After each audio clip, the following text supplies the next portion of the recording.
G'day, Professor Joseph Drew here. I've had reason to reflect on all the ways and all the things I've been doing to try to make local government sustainable.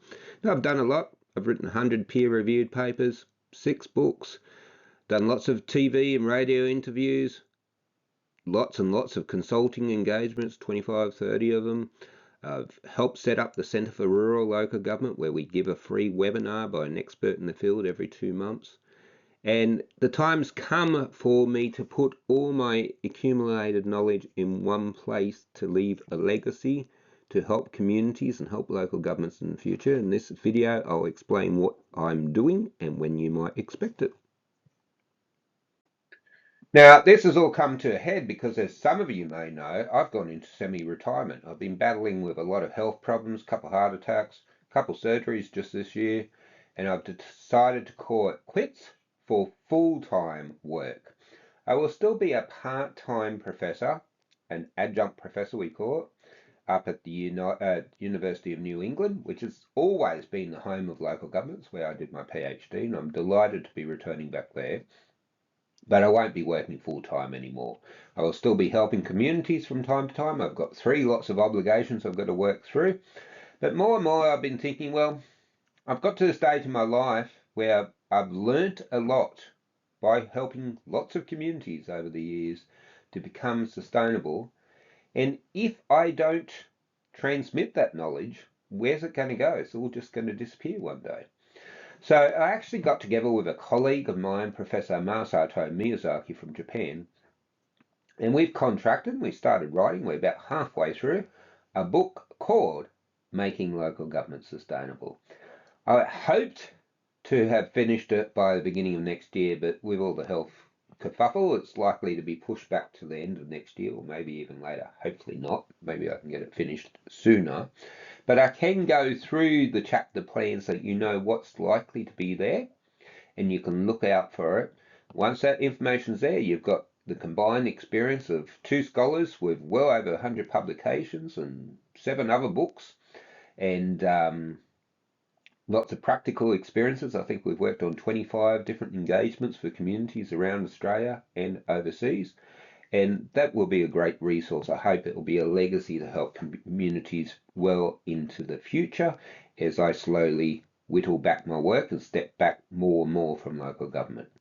So the first one, of course, is why make local government sustainable? It's a question that people don't ask. They just assume that we should be sustainable, but there's some really important, mainly moral reasons for making local government sustainable. But there's also some, in terms of intergenerational equity, but there's also some really important reasons in terms of if you're not sustainable, state governments tend to do terrible things to you, such as some of the disastrous amalgamations we've had over the years. We'll then go through the practical tools you need, a toolkit that you will need to make yourself sustainable.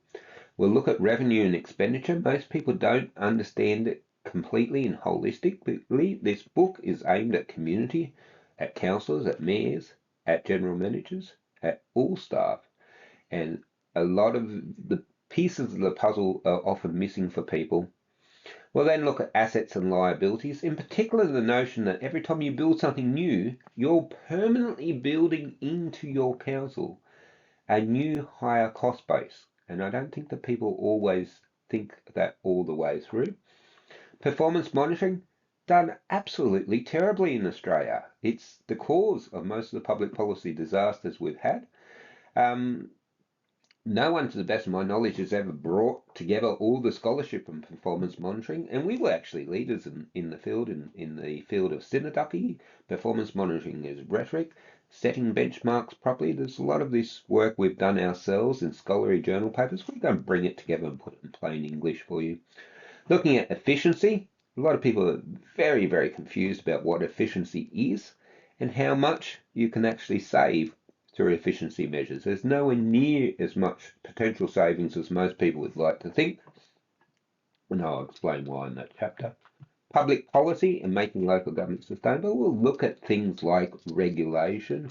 We'll look at things like amalgamation and de-amalgamation. We'll look at things like central auditing and other regulatory devices and the effect that they have on local government. We'll then look at the very important topic of consultants and making local government sustainable. Anyone that's watched my channel knows that I'm not a fan of most commercial consultants. There are a couple of good ones out there, but most of them have their own interests, and those interests don't always necessarily coincide with the community's interests. So a lot of damage has been done to local governments by commercial consulting companies, including some of the ones that provided advice to state governments about amalgamations. We're going to look at political and staff and community sustainability, something that's basically ignored in the literature. And then we're going to look at the question, well, can we actually become sustainable? So it's a great book. It will be published by Routledge. We're halfway through it. I will get it finished as quickly as I can, given my other commitments and my health constraints. Routledge, great publishers, sensibly priced. It'll be $70, $80. It will be a large-ish book, 80, 90,000 words, but it won't be massive and impenetrable. It'll be written in a nice conversational style like this.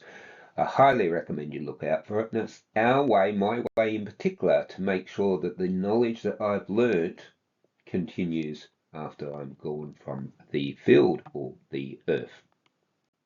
So I've gone out of my way to give out knowledge for free for many years now, trying to keep the learning in the community and help councils, particularly rural councils, become more sustainable. Now we have the Centre for Rural Local Government. We have free webinars every 2 months. The last webinar was presented by one of the leading barristers in the country, and less than 50 councils turned up and listened, which is quite surprising when you're getting top quality information for free.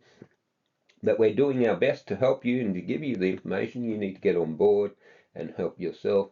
There's existing books out there. There's one that I wrote years ago with Springer, Saving Local Government. A bit expensive, getting a bit dated now too. My most recent book, and I was very happy with Routledge, I'm so glad I went across to them, was Creating Human Value as a Public Management Theory, completely applicable to local government. It has a lot of those tools that I'm talking about in my new book are in Creating Human Value as Public Management Theory. It answers the question, well, what is government for? Most people are under the misconception that government's there to make people happy, and it's not. I'm afraid it's not.